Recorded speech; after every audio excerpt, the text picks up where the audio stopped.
अस्सलाम वालेकुम दोस्तों, मैं हूं मोहम्मद अब्बास और आप देख रहे हैं learn English grammar with Mohammad Abbas. तो दोस्तों, मैं उम्मीद करता हूं कि आप सब लोग खैरियत से होंगे और ठीक होंगे। तो दोस्तों, अगर आपको मेरी वीडियोस अच्छी लगती है तो प्लीज़ चैनल को सब्सक्राइब करें और बेल आइकन को प्रेस करें ताकि मेरी न्यू वीडियोज़ का नोटिफिकेशन सबसे पहले आप तक पहुँच सके। तो दोस्तों, हमारा टॉपिक जो है ये टेंसेस है, ठीक है ना। मैं प्रेजेंट टेंस जो है वो एक्सप्लेन कर चुका हूँ। Simple present tense, present continuous tense, present perfect and present perfect continuous tense, ये मैं ऑलरेडी एक्सप्लेन कर चुका हूँ, ठीक है ना। अब जो हमारा आज का जो टॉपिक है वो है पास्ट टेंस, ठीक है ना। क्या है? Past tense. यहाँ पर भी हमारे पास चार पार्ट्स है, ठीक है ना।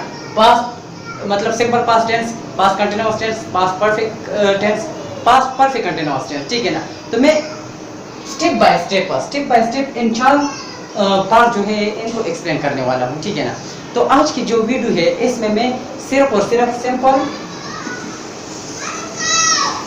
पास्ट टेंस एक्सप्लेन करने वाला हूँ, ठीक है ना। सिंपल पास्ट टेंस, और इसको हम पास्ट इंडेफिनिट टेंस भी कह सकते हैं, ठीक है ना। तो आज का जो हमारे पास टॉपिक है वो है सिंपल पास्ट टेंस, ठीक है ना। अब सिंपल पास्ट टेंस क्या है, इसका डिफिनीशन क्या है और इसका यूजिंग मतलब इस्तेमालात क्या है, ठीक है ना। तो देखिए, सिंपल पास्ट टेंस, इसका डिफिनीशन क्या है, देखिए। It is used to talk about an action that started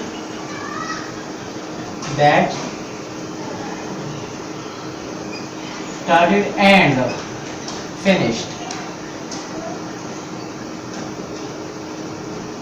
It clear time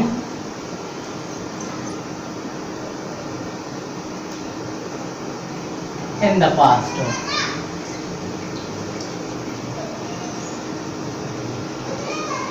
तो ये है हमारे पास डिफिनीशन। जैसे कि आप लोगों को पता है कि ये हमारे पास सिंपल पास्ट टेंस है, ठीक है ना। तो ये बता रहे it is used to talk about an action that started and finished at clear time in the past. अब इस डिफिनीशन का मतलब क्या हुआ, इसका एक्सप्लेनेशन क्या है। तो इसका मतलब ये हुआ कि ये उन हालात मतलब उन एक्शन के बारे में बात करता है जो पास्ट मतलब माजी में, पास्ट का मतलब है माजी में, ठीक है ना, जो माजी में शुरू हुआ था और खत्म भी हुआ था, ठीक है ना। वो एक्शन जो माजी में शुरू हुआ था और खत्म भी हुआ था, ठीक है ना। लेकिन टाइम, क्लियर टाइम, वक्त जो है वो वाज़ेह होना चाहिए, ठीक है ना। वक्त वाज़ेह था उस हालात का या एक्शन का जो मतलब शुरू हुआ था और ख़त्म हुआ था पास्ट में, उसका वक्त जो था वो हमारे पास वाज़ेह था, ठीक है ना। इसका स्ट्रक्चर क्या है हमारे पास, इसका स्ट्रक्चर तो देखिए, स्ट्रक्चर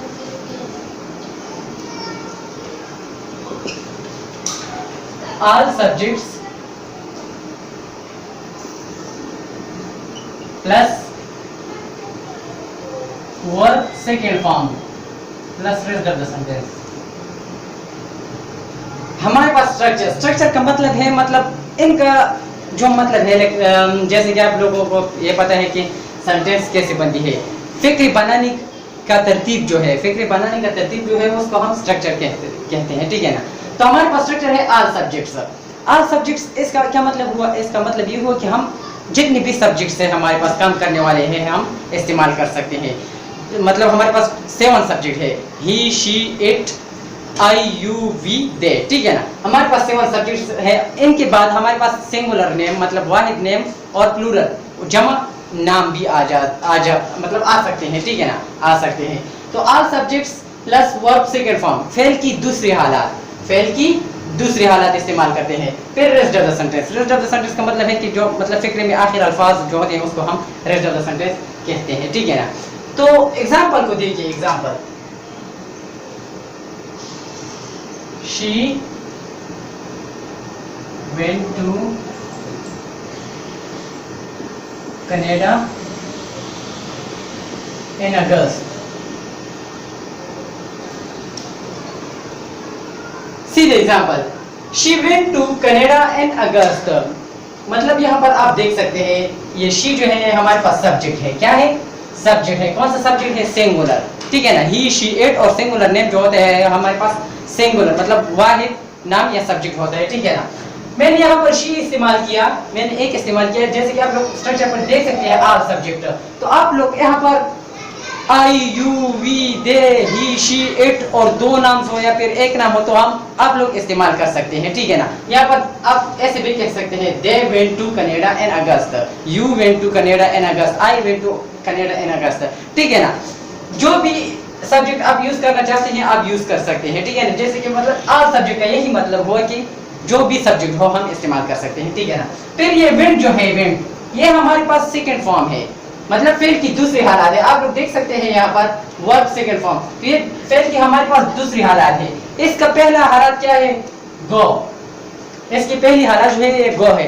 ये वेंट जो है ये हमारे पास दूसरी हालत है, कौन सी, वर्ब का, गो का, ठीक है ना। टू कनाडा इन अगस्त ये जो है हमारे पास रेस्ट ऑफ द सेंटेंस है। जैसे कि मैंने आप लोग को बता दिया कि सेंटेंस में आखिरी अल्फाज जो होते हैं ये हमारे पास रेस्ट ऑफ द सेंटेंस होते हैं, ठीक है ना। अब अगर मैं इस एग्जांपल को इस डिफिनीशन के लिहाज से एक्सप्लेन करूं तो फिर कैसे एक्सप्लेन करता हूं, ठीक है। मतलब फर्स्ट ऑफ ऑल इस सेंटेंस का मतलब क्या है उर्दू में, इस सेंटेंस का मतलब ये है कि वो कनाडा गई थी अगस्त में, वो कनाडा गई थी अगस्त में, ठीक है ना। हमारे पास तो ये गई थी जो वर्ब है हमारे पास एक्शन, ये है एक्शन, ठीक है ना। ये जो था ये माजी में शुरू हुआ था और खत्म भी हुआ था, ठीक है ना। माजी में शुरू हुआ था और खत्म भी हुआ था, जैसे कि आप लोग देख सकते हैं स्टार्टेड एंड फिनिश्ड, ठीक है ना। अब ये इन अगस्त, इन अगस्त जैसे कि मैंने आप लोगों को बता दिया at clear time, at clear time, तो हमारे पास टाइम जो है ये क्लियर हुआ, टाइम क्या हुआ, क्लियर हुआ, वाज़ेह हुआ, ठीक है ना। तो हमारे पास पास्ट टेंस में टाइम वाज़ेह होना चाहिए और जो एक्शन है मतलब वर्ब जो हम इस्तेमाल करते हैं पहली नहीं मतलब दूसरी हालत इस्तेमाल करते हैं, इसकी दूसरी हालत मतलब वर्ब की दूसरी हालत इस्तेमाल करते हैं, ठीक है ना। अब how to make negative and how to make question sentences, right, मतलब इसका नेगेटिव मंफी सेंटेंसेस कैसे बनते हैं और सवाल या फिक्री कैसे बनती हैं। तो देखिए हाउ टू मेक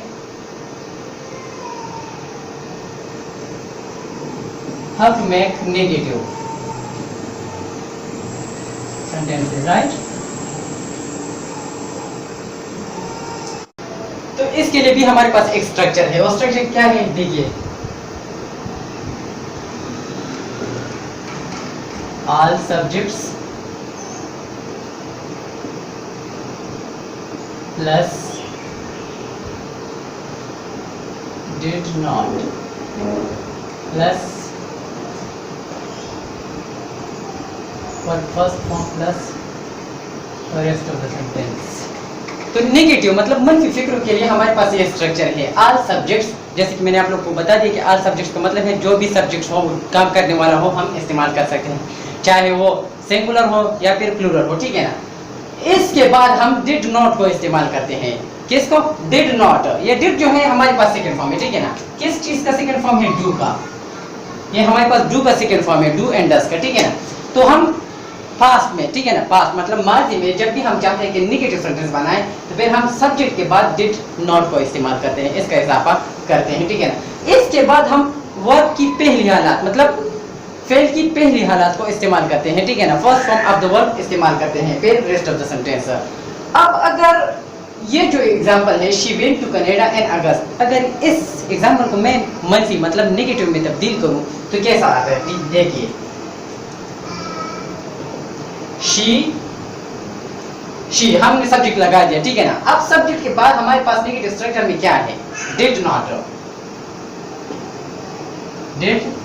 नॉट, आप इसको डिडंट भी कह सकते हैं, ठीक है ना, शॉर्ट फॉर्म कंस्ट्रक्शन फॉर्म, मतलब ये शॉर्ट फॉर्म है, डिड नॉट या डिडंट दोनों ठीक है, करेक्ट है, मतलब राइट है, ठीक है ना। इसके बाद मतलब डिड नॉट के बाद हम वर्ब की पहली हालत लगाते हैं, यहाँ पर हमारे पास वर्ब क्या है, वेंट। अब वेंट की पहली हालत मैंने आप लोगों को बता दी कि क्या है, वो गो है, तो हम यहाँ पर गो लगाते हैं, ठीक है ना। फिर जो सेंटेंस है to Canada in August, right, तो ये हमारे पास मनफी फिक्र बन गया, ठीक है ना। She did not go to Canada in August. सिर्फ और सिर्फ आप लोगों को क्या करना चाहिए, नेगेटिव सेंटेंस में डिड नॉट को लगाना चाहिए। जब भी हमारे पास नेगेटिव सेंटेंसेस आ जाए मतलब मनफी सेंटेंसेस आ जाए तो फिर हम डिड नॉट का इजाफा करते हैं, ठीक है ना।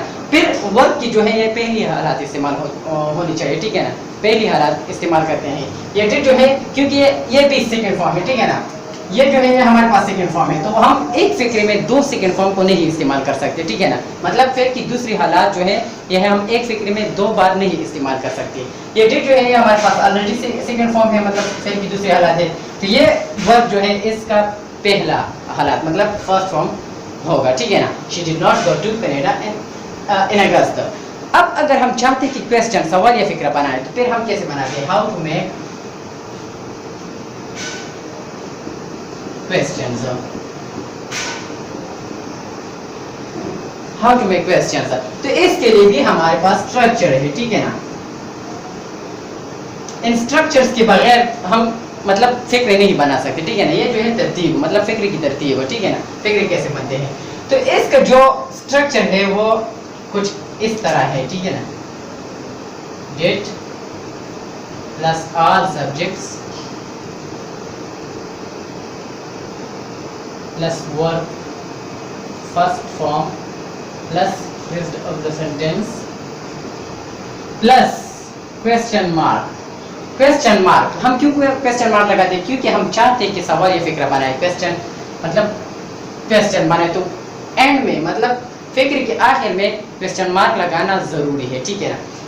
अब इस स्ट्रक्चर को देखिए जरा, यहाँ पर हमारे पास डिड आया। जब भी हम चाहते हैं कि क्वेश्चन सवाल या फिक्रा बनाए तो ये डिड जो है ये हम फिक्र की शुरुआत में लिखते हैं, ठीक है ना। इसको हम फिक्र की शुरुआत में लिखते हैं या फिर लाते हैं, ठीक है ना। इसके बाद हम सब्जेक्ट्स को इस्तेमाल करते हैं, आज सब्जेक्ट्स जैसे कि मैंने आप लोगों को बता दिया। फिर वर्ब की पहली हालत, क्यों पहली हालत, क्योंकि हमारे पास ऑलरेडी ये जो है ये सेकंड फॉर्म है, मतलब दूसरी हालत है डू एंड डस का, ठीक है ना। हम एक फिक्रे में दो वर्ब की जो सेकंड फॉर्म है वो नहीं इस्तेमाल कर सकते, ठीक है ना। फिर rest of the sentence plus question mark. अब इसी सेंटेंस को मैं जो हूँ क्वेश्चन बनाना चाहता हूँ, ठीक है ना। इसी मतलब she went to Canada in अगस्त, इसी एग्जांपल को मैं क्वेश्चन में तब्दील करना चाहता हूँ। तो देखिए स्ट्रक्चर में देखिए डिड, पहले हम डिड को लगाते हैं, ठीक है ना। फिर क्या है ऑल सब्जेक्ट्स, हमारे पास सब्जेक्ट्स क्या है शी, डिड शी। फिर क्या वर्ब, ठीक है ना, हमारे पास वर्ब क्या है वेंट, ये हमारे पास वर्ब है लेकिन इस मतलब वर्ब की सेकंड फॉर्म है, ठीक है ना।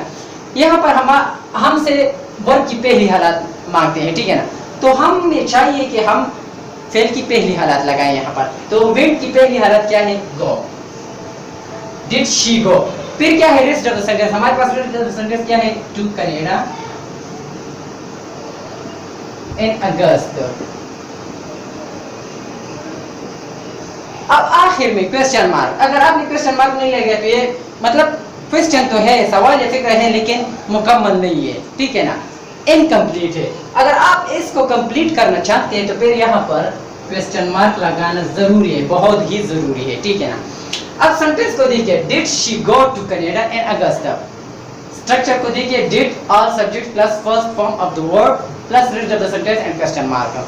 तो यहाँ पर एग्जांपल में आप देख सकते हैं डिड हमने फिक्र की शुरुआत में लगा दिया, जैसे कि मैंने आप लोगों को बता दिया कि हम डिड जो है फिक्र की शुरुआत में लगाते हैं जब भी हम चाहते हैं कि क्वेश्चन बनाएं, ठीक है ना, सवाल या फिक्र बनाएं।